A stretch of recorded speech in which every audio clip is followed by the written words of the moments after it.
Olá, eu sou a Aleca Rocha, atriz, e interpreto o seu caso virtual de relacionamento bizarro aqui. Olha como é que funciona o frio nessa casa. Olha como funciona. Marta, idade 37 anos, esposa troféu. Todo mundo fala de casamento arranjado no Oriente. O meu casamento arranjado foi no Brasil, simplesmente porque a minha família e a família do meu marido tinham muitos bens e achava que a gente daria certo. Sim, eu faço parte da elite brasileira. Mas não é a elite lá de São Paulo, de grandes cidades, tá? Eu sou de uma região menor e o meu marido trabalha em um cargo na parte da política. Nesse tempo ele estava para crescer, para ir numa parte maior assim desse cargo, até para se eleger mais para frente, o que ele desistiu por um tempo. A gente ficou casado uns quando a gente estava casados assim, acho que por uns 6 anos, é que ele voltou a correr atrás de crescer mais dentro da política. E isso exigia sempre muito padrão em tudo que a gente ia fazer. Eu tinha que ser uma mulher de muita classe, eu não poderia beber em qualquer lugar, eu não poderia fazer qualquer coisa, porque sempre tinha alguém de olho para tirar foto ou para falar mal, aquela coisa de região pequena que vai valer o voto ou não dele pro cargo lá que ele tinha que evoluir depois de um tempo. Enfim, eu não gostava disso. Eu não gostei nunca do meu marido. Foi uma troca de favores e como ele me trazia mais conforto ainda do que eu já tinha na minha casa, eu fui aceitando isso, a gente foi se gostando. A gente não conseguiu ter filhos, a gente tentou de várias formas, mas também não corremos atrás de saber se era problema meu ou se era problema dele. E a gente acabou um casal solitário do qual nunca tinha se amado. Eu acho que ele começou, sim, depois de um tempo, gostar de mim, mas não tinha essa troca da minha parte. E eu percebia que ele me dava muitas coisas financeiramente, porque isso fazia com que eu respirasse ou até mesmo desistisse de pensar de terminar aquela relação. Pra fugir na minha cabeça da parte da relação que eu não gostava, eu me enchia, me atolava de atividades rotineiras, por exemplo, natação, academia, fazer um tênis, idiomas. Eu estudei árabe, eu estudei japonês, eu estudei inglês. Os idiomas que eu achava que eram países que eu sempre sonhei em visitar, entendeu? Dubai, Japão, era uma coisa que sempre estava na minha cabeça. E aos poucos eu fui vendo que mesmo fazendo muitas atividades, eu me sentia vazia, eu ficava mal, eu começava a ter crises e crises de estar numa relação que eu não queria estar. O problema veio quando eu desisti da minha segunda faculdade. Eu tentei fazer a primeira, para se parecer, não era o que eu queria.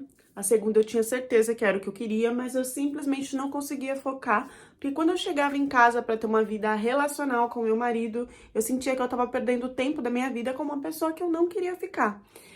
Nesse momento, era a fase que ele estava querendo evoluir na política e que ele precisava de mim, do lado, nos eventos, sorrindo como casal perfeito, homem que defende a mulher, que trata a mulher bem e não sei o que e tal. E eu já não tava aguentando de tanta pressão, porque era roupa que tinha que ser de um jeito e não sei o que, blá blá blá. E aí eu parei a faculdade, eu falei, cara. E aí eu pensei, eu preciso liberar isso de alguma forma. Ele sabia que o nosso casamento já não existia mais, a gente não tinha relações, não tinha nada, era só os eventos, era só uma coisa exterior para as pessoas assistirem.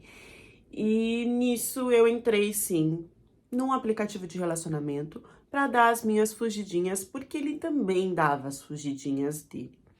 No que eu passei para um lado, passei para o outro, a minha experiência, a minha primeira experiência de que eu me apaixonei foi pelo Mohamed. O Mohamed era egípcio, mas ele morava em Dubai. O Mohamed era uma tora de homem. Quando ele apareceu no vídeo para mim, Eu lembro que ele tava de bata. Era uma bata branca, mas ao mesmo tempo que tava cobrindo todo o corpo dele, tava muito transparente. Algumas partes, dependendo da luz da sala que ele tava fazendo a chamada de vídeo. E o Mohamed, ele sempre deixa muito claro que tudo que ele queria comigo era carnal. E eu também não queria outra coisa com ele. Ainda mais depois da chamada de vídeo, que Mohamed resolveu dançar. Porque assim, eu achei que algum dia eu que teria que fazer alguma dancinha pra ele no vídeo por tudo que a gente conversava. Que era peutaria. Mas Mohamed me surpreendeu em uma chamada de vídeo, onde com a bata eu conseguia ver o bingolau dele. E por que eu conseguia? Porque Mohamed não estava usando cueca, estava com aquilo enrijecido e fazia questão de dançar e balangar para que eu visse o volume das ondas na sua bata. E também não ia ser muito difícil de eu ver o volume, porque era uma coisa protuberante que vinha na frente da câmera. Eu desacreditei quando eu vi aquilo, porque pra mim, os árabes eram homens muito machos, muito discretos, que não fariam esse tipo de coisa, mas eu vou ser sincera que eu tava adorando, porque fazia tanto tempo que eu não me divertia e não me animava de ver um bingolau daquele. O do meu marido, eu não... Eu olhava e falava, entendeu? Tipo, não sei porque eu me encantei pelo Mohammed, entendeu? Talvez fosse aquela coisa toda de Arábias e ele era sensual, entendeu?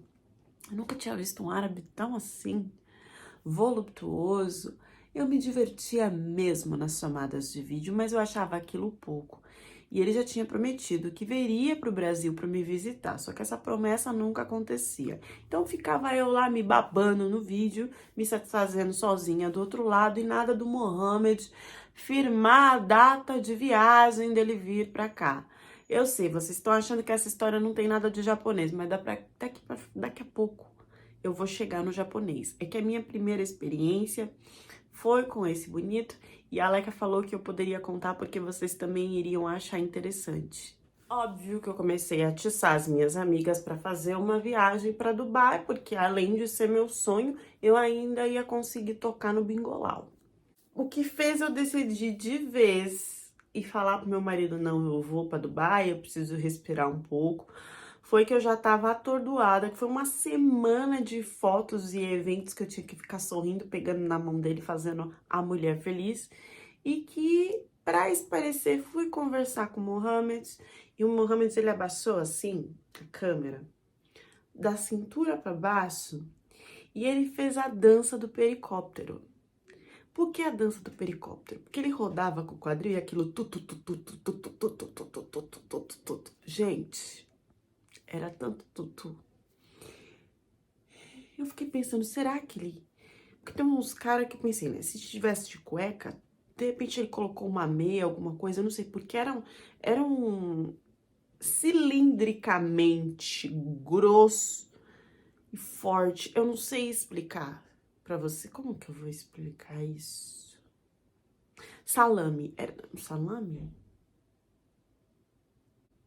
Era no formato de uma mandioca.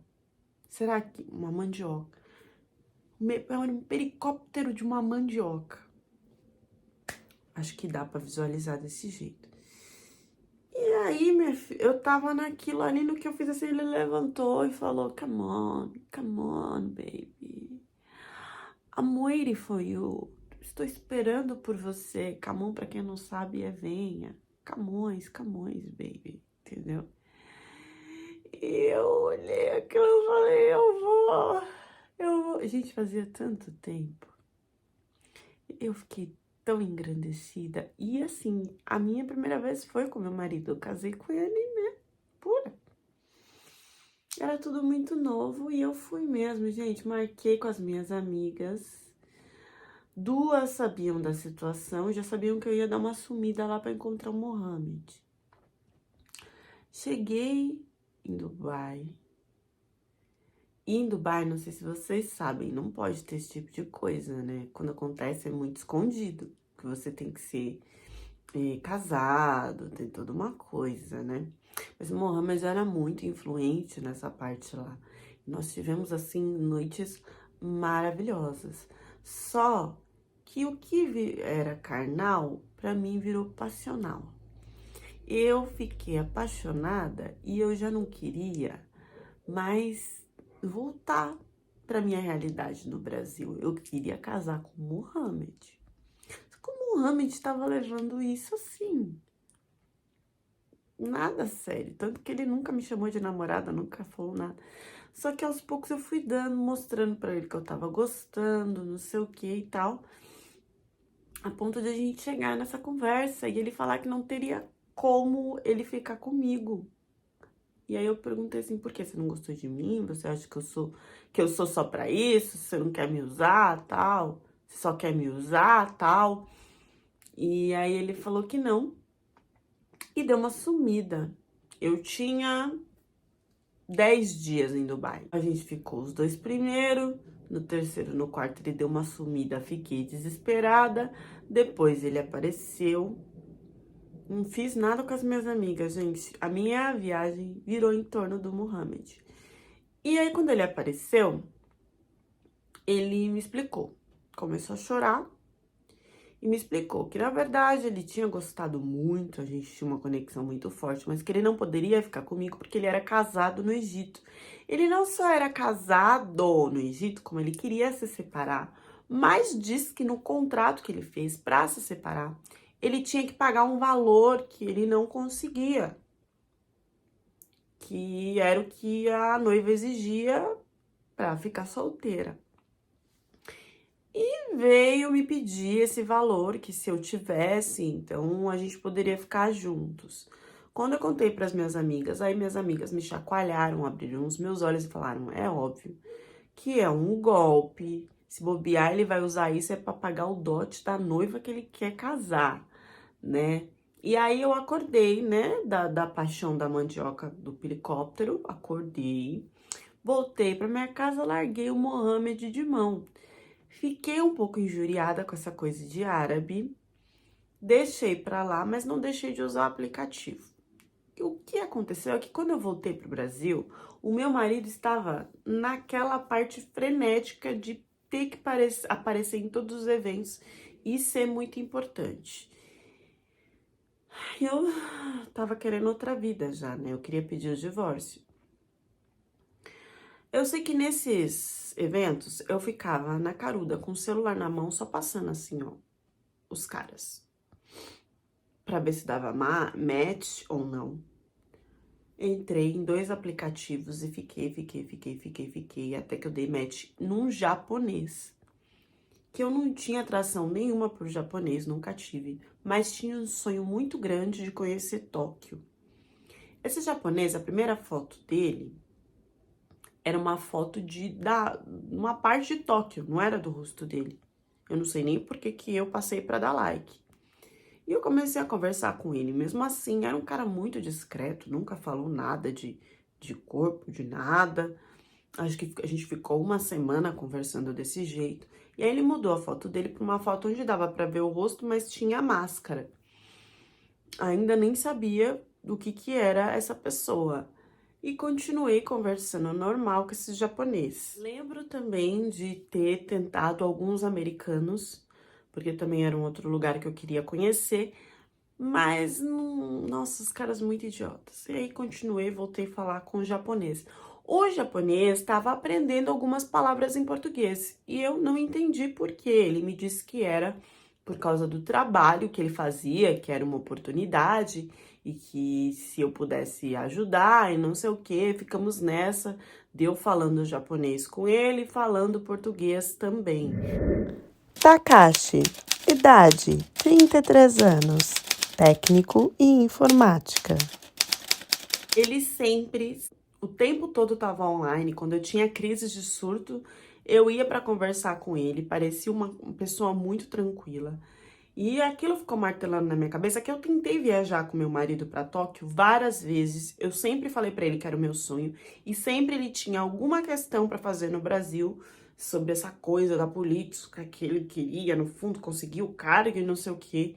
E nunca que dava, sempre que eu tentava. Teve uma vez que eu quase cheguei a marcar passagem E aí, não deu por causa do trabalho dele tão importante no Brasil. Pra me acalmar, ele começou a mostrar fotos e vídeos de Tóquio. E eu ficava cada vez mais encantada com aquele lugar. De tanto contar as minhas dores, ele começou a contar as dores dele. Mas óbvio que eu não falei pra ele que eu era casada. Ele se abriu de que... Eu falei, nossa, ele tinha o quê? Seus 33 anos, não era casado nem nada, né? E ele falou que ele era uma pessoa muito humilde e que ele não teria condições de ser aceito por nenhuma japonesa. Até porque nem a família dele aceitava. Ele me explicou que ele descobriu, acho que com 20 anos, que ele tinha alguma doença que parece que não ia durar nem 1 ano ou 2. Nisso, a família dele já tinha deixado muito claro que ele tinha que se virar, que ele tinha que amadurecer, ter a vida dele, trabalhar. E ele queria trabalhar com artes e a família dele disse que isso não dava dinheiro, não queria de jeito nenhum. E ele meio que saiu empurrado de casa, porque ele meio que não valia nada. Tanto pela doença, que não tinha muito tempo de vida, como pela coisa que ele queria seguir, a carreira que ele queria seguir, que também não dava muito dinheiro. Nisso que ele saiu de casa, ele não teve nem apoio da família para estudar e tal, e também não tinha condições para crescer. Ele não conseguiu crescer e também não se esforçou porque ele achou que a vida dele ia terminar muito rápido. Só que aconteceu totalmente o contrário. Essa doença dele parece que não se sabe o que aconteceu, que não afetou a ponto dele perder a vida, e com 33 anos estava tudo bem. Só que ele não tinha se desenvolvido e também não tinha condições de se desenvolver. Então ele deixou bem claro que ele era um cara humilde. Mas para mim, um cara humilde em Tóquio ainda ganhava mais do que um cara humilde no Brasil. Começamos a falar da ideia de se conhecer e eu falando que eu tinha condições de ajudar ele. A gente podia ser um casal parceria, ainda mais se fosse para morar em Tóquio. Eu super que toparia. E eu tava pensando no quê? Óbvio, se eu me divorciasse do meu marido, eu ia ter lá uma grana, que juntando com a grana que ele ganhasse no Japão, a gente ia conseguir viver muito bem. E a nossa conversa foi indo a ponto de ele não saber que eu era casada, mas entender que eu tinha ali uma condição financeira que ia dar pra gente viver bem em Tóquio. Ele gostou. Ele gostou da ideia porque, assim, sempre foi firmado de que era por sentimento, de que a gente se gostava, de que isso com certeza era amor, que precisava de uma estrutura e de uma vivência ao vivo para isso se enraizar, e que em Tóquio eu ia conseguir também trabalhar com qualquer coisinha, juntando com o que eu já tinha e com um pouco que ele era humilde, a gente ia ter uma vida maravilhosa. Aí a pressão começou a vir dele, que ele começou a perguntar, mas você vem mesmo para Tóquio? Eu não acredito. Vem quando? Vem como? E a minha lombriga começou a atiçar, porque eu queria. E daí eu já tava encantada por ele também. Eu não sei se eu tava mais encantada por ser em Tóquio ou por ele. Juntei tudo. Nisso, eu resolvi pedir o divórcio pro meu marido, mas era na época que ele precisava de mim. E que ele quase ajoelhou e falou que não ia dar. Não tinha como, que eu tinha que cumprir os compromissos com ele. Nesse bate-boca todo, eu falei que eu não aguentava mais. E então, como ele deixou bem claro que seria impossível, que seria um escândalo muito grande, que não poderia acontecer naquele momento, eu falei, então tá, então eu quero que você pague uma viagem para mim para Tóquio. E aí eu cumpro todos os compromissos com você, para vocês terem noção do acordo que era o nosso casamento. E ele aceitou me deixar ir para Tóquio e tudo, depois que eu cumprisse todos os compromissos, tanto de família, como na igreja, como em palestras e tudo que ele tinha que fazer. Eu cumpri tudo isso e fui para Tóquio. Na minha ideia era o quê? A minha ideia era o quê? Ir para Tóquio. Chegando lá, pedir o litígio. E ele que se virasse com as outras coisas que ele tinha. Eu já tava levando uma quantia que eu tinha guardado, porque esse tempo todo eu não fui besta, eu fui juntando dinheiro do que ele me dava pra presente, não sei o que, não sei o que lá. Fui pra Tóquio, aluguei um lugar que eu achei maravilhoso, que ia ser uma surpresa pro meu japinha. Chegando em Tóquio, ele não foi me buscar, mas eu encontrei ele nesse lugar que ele nem queria entrar no hotel. Eu já fiquei meio assim, porque eu não entendi que ele não queria entrar. Eu via que ele tava desconfortável e ficava olhando e tudo. Eu falei, bom, vamos aproveitar, né, e tal. Eu já tava querendo, gente, dar uma bimbada. E esse japonês, ele não queria saber de bimbada nenhuma e ele tava desconfortável com o lugar. Depois que eu fui entender que eu acho que era muito luxo, que era muito pra ele, ou porque ele não tinha pago. Eu sei que eu tava ali, eu levei ele pro quarto, querendo viver aquela experiência. E ele não, falando que a gente tinha que conversar, e ficava perguntando se eu gostava dele mesmo, se era isso mesmo que eu queria, se eu tava certa e não sei o quê. Ele muito simples, com roupas muito humildes e tal. E eu falando, tá, mas eu tô querendo te mostrar um amor aqui, né? E ele não, ele queria saber, assim, de provas. Eu não entendi o que foi esse primeiro encontro nosso, eu fiquei muito confusa.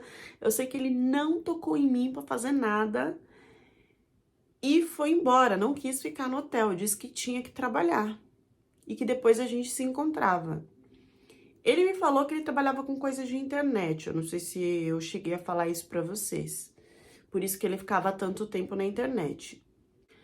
Disso, no outro dia, ele me mandou mensagem falando que queria tomar um café e conversar. E aí, nessa conversa, aparecia um interrogatório de, de o quanto eu tava ali na felicidade e na tristeza, na saúde e na doença. Perguntei pra ele, você vai morrer? Tem alguma coisa? Não, não é, porque eu quero saber a verdade, porque eu acho que se você tá gostando tanto de mim, então você tem que ficar comigo na minha casa. E não nesse hotel aí que você alugou, que pra mim é muito. Eu falei, tudo bem. E aí, ele me levou pra casa dele. Ele parou primeiro numa lan house e falou pra eu entrar. E aí eu já achei, era uma lan house bem sinistra, assim, gente, era tudo preto, os corredores bem pretos.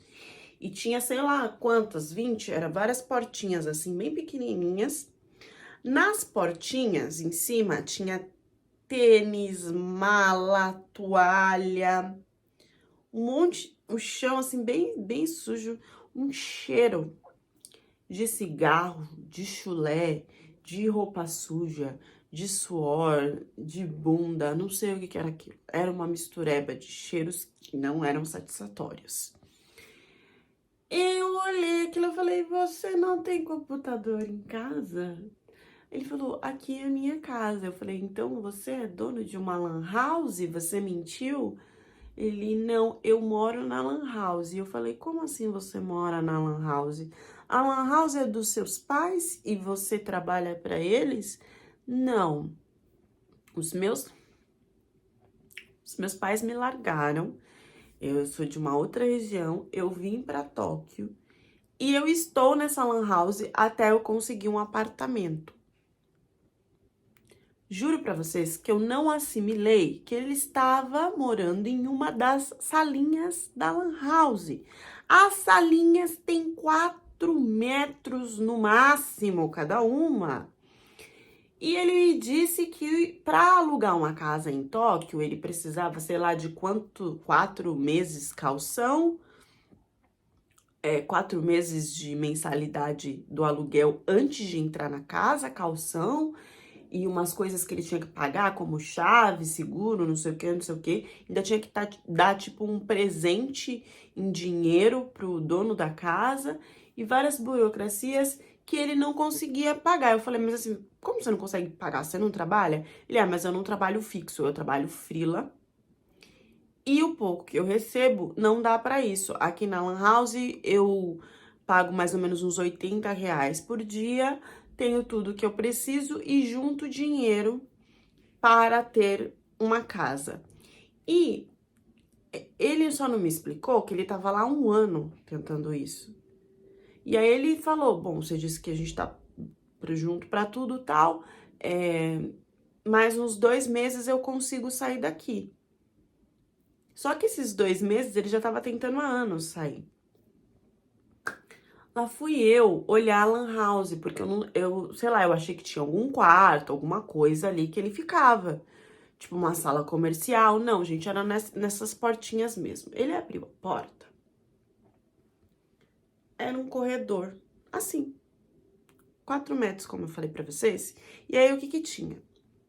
Um computador, o teclado, não tinha colchão, não cabia colchão. Não cabia a mala dele, não cabia nada lá dentro. A mala ficava pendurada pro lado de fora, tá?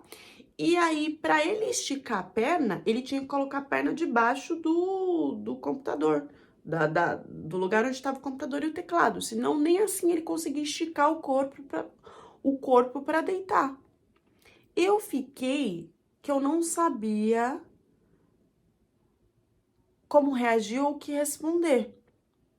Eu não poderia ficar ali com ele, só estava ali porque ele era muito, muito amigo do dono da Lan House, porque ele disse que é ou 8 ou 80, ou o dono não gosta de você, ou você vira super amigo do dono, né? Porque, querendo ou não, pode ser um problema, né? A pessoa morar ali e depois não querer sair mais. Por ele pagar tudo certinho e tal, e ajudar com outras coisas, ele era super amigo do dono, então eu poderia entrar ali naquele cubículo com ele, que de pé, gente, ficava eu e ele se olhando assim, e o computador, não tinha o que fazer.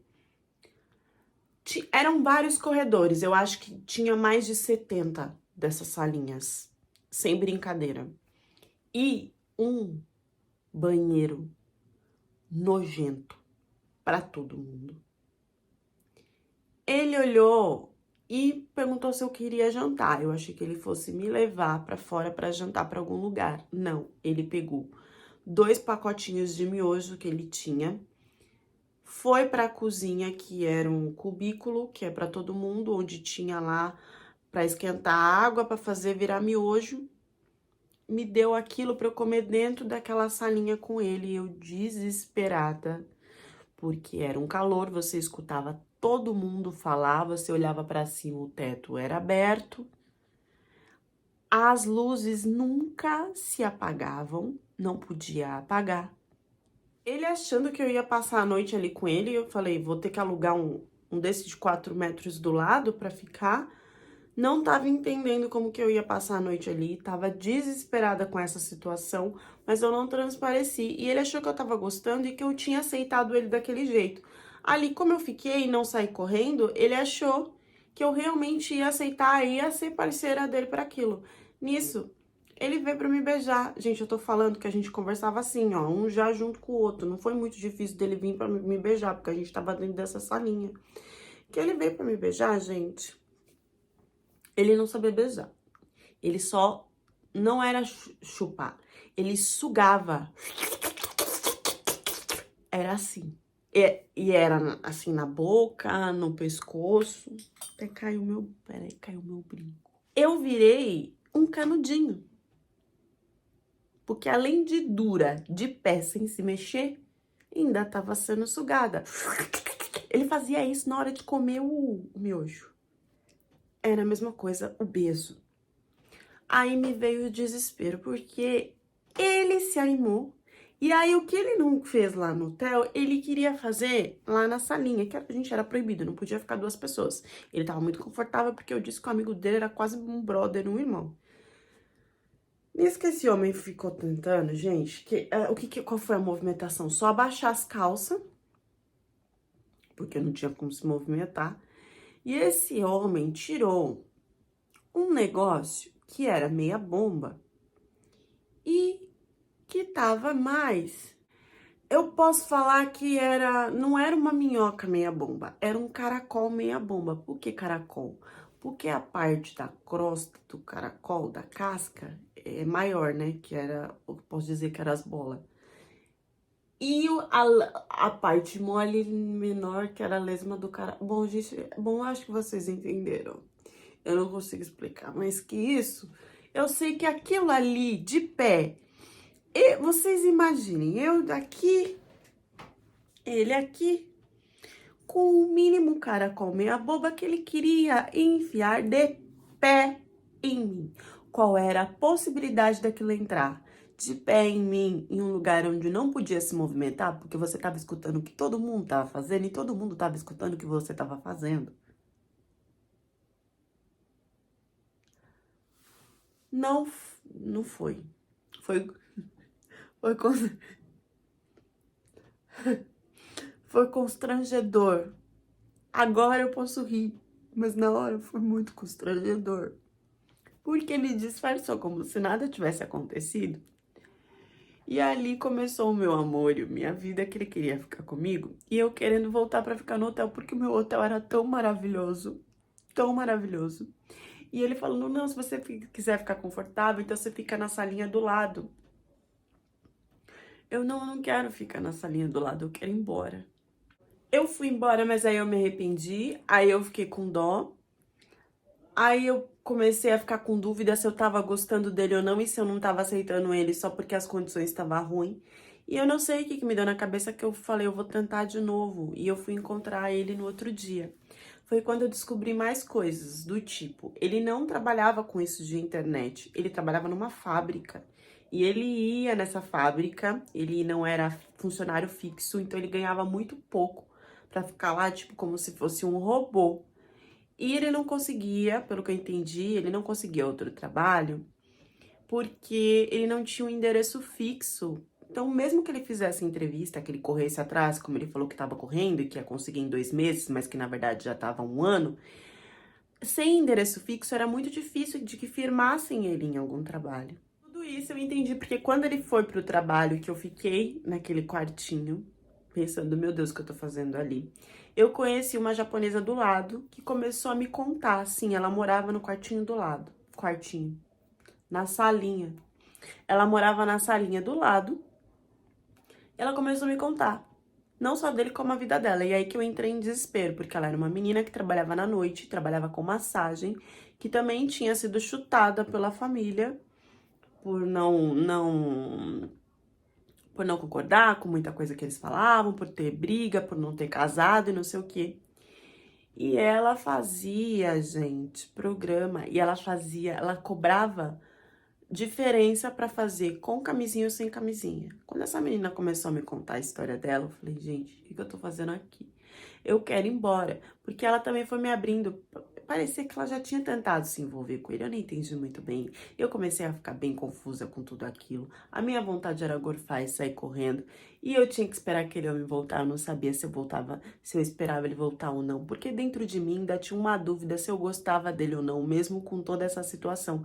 Porque eu podia, se eu quisesse, tirar ele dali, mas também eu não ia aguentar muito tempo em Tóquio, nas condições que eu queria ficar. Eu tava contando com ele. Só que o que eu entendi é que ele tava mais contando comigo do que eu contando com ele. Fucei algumas coisas e entendi que, primeiro, tinha muita coisa que não batia. Por quê? Ele não tinha roupa, ele não tinha nada, ele tinha 2 trocas de roupa. Então, como assim? Era pra ele ter várias, ou 2 malas pelo menos, lá com as coisas dele. Não tinha. No computador dele tinha muita coisa nojenta, com boneca e com menininha, sabe? Igual boneca. Aquilo foi me dando um negócio. E eu falei, eu vou embora, aqui que eu tô louca, eu tô viajando, aqui que eu ainda tô aqui. Que quando eu fui pra sair, eu dei de cara com ele, porque ele tava voltando.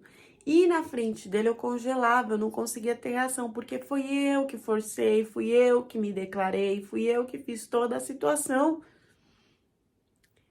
E aí ele falou que tava vendo que eu tava muito assustada, que era melhor a gente dar uma volta e não sei o quê.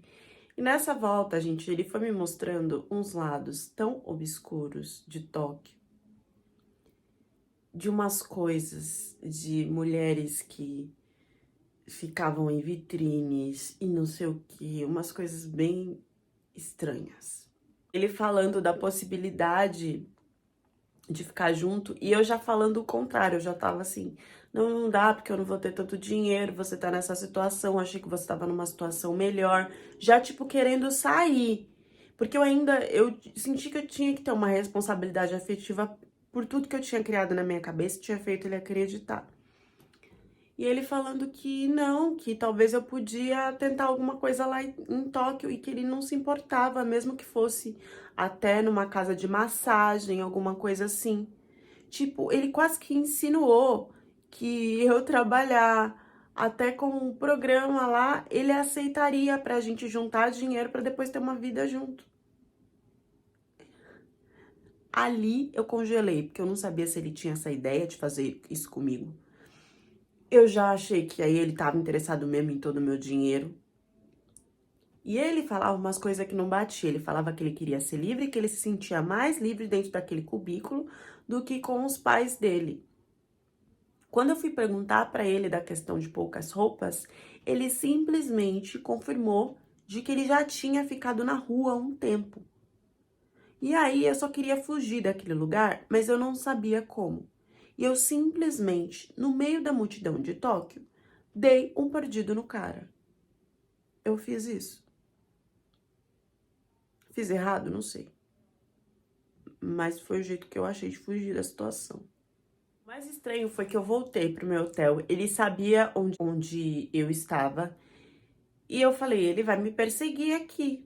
E foi exatamente o que ele fez. Os outros 3 dias que eu saí, ele tava na porta do hotel. Eu não sei se ele tinha pedido demissão, se por ele trabalhar freela era só não aceitar. Eu sei que ele ficava parado, me olhando sair e não fazia nada. E eu, parecia aqueles filmes japonês de terror, que a menina fica parada te olhando e te seguindo, quando você olha pro outro lado, ela também tá, parece a sombra. Aconteceu isso comigo umas 2 ou 3 vezes. Deu ir nos lugares e ele só ficava parado me olhando, mas ele não falava nada, ele não me confrontava e eu morrendo de medo. Isso passou, assim, 2, 3 dias. Ele parou. Ele parou. Tô me sentindo tão mal assim, porque eu criei uma coisa na minha cabeça que não existia, mas eu ainda queria ficar em Tóquio. Eu não queria voltar pro Brasil. Eu não queria voltar pra vida com meu marido. Era a oportunidade de eu ter um divórcio de longe, de eu ainda ganhar uma grana e de eu viver aonde eu queria viver. Mas Tóquio não tinha nada a ver com o que eu tinha criado na minha cabeça. E mesmo assim, eu ainda tentei ficar com um cara, um outro japonês. Que se eu contar pra vocês que deu ruim, vocês não vão achar difícil, né? Que o problema também foi na hora da relação. Eu simplesmente conversei com ele, encontrei pelas ruas, e o cara era muito, muito, muito sinistro. A ponto de quando a gente resolveu ter alguma coisa, que ele ficou no meu hotel também, o bing-ling dele não funcionava dentro de mim. Só funcionava se fosse fora, ele fazendo serviço, batendo no teto. Se fosse dentro de mim, murchava. Fora, me olhando, batia no teto. Eu olhei aquilo e falei, será que isso é um problema de japonês? Ou o que que tá acontecendo? Mas eu já tava tão traumatizada com toda essa situação, eu não sei porque que eu fui tentar de novo. Gente, eu nunca... Ainda tive que esperar ele finalizar, olhando pra mim, batendo tudo no teto. Depois disso eu falei, chega, agora sim, mais do que um sinal veio de que eu tenho que voltar pro Brasil. Eu voltei pro Brasil, eu voltei pro meu marido. Eu não consegui me divorciar. Fiquei ainda meses e meses com meu marido, fazendo a santa, fazendo a bonita nos eventos e não sei o quê. Até que esse japonês me apareceu de novo. E vocês vão adivinhar com o quê? Com as filmagens da Lan House. Sim, a gente estava sendo filmado. Por isso que o amigo dele era tão parceiro. E ele me falou que tinha pesquisado, que sabia da minha vida e que ia usar esses vídeos. E que ia mandar esses vídeos ou tentar divulgar se eu não mandasse dinheiro suficiente para ele.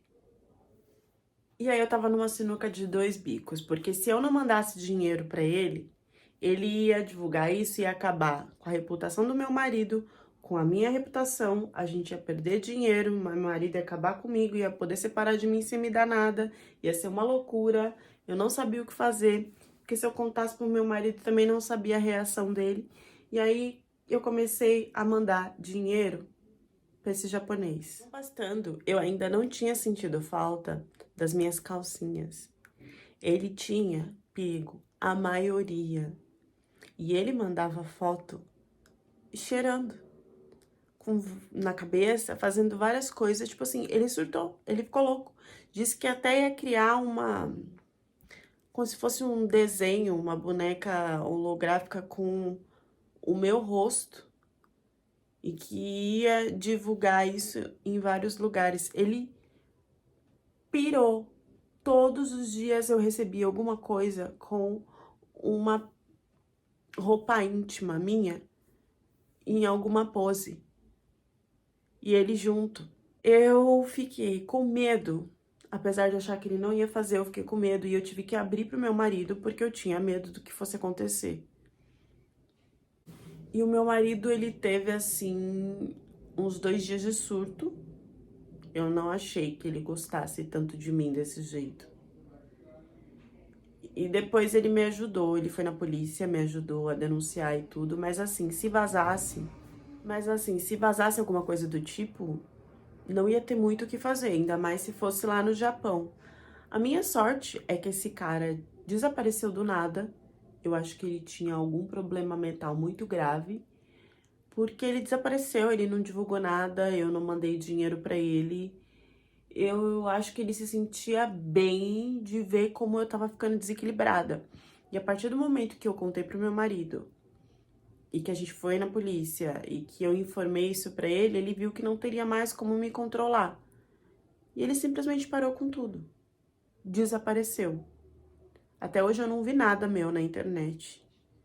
E espero que no Japão também não, mas eu não tenho controle de saber até onde isso foi ou não.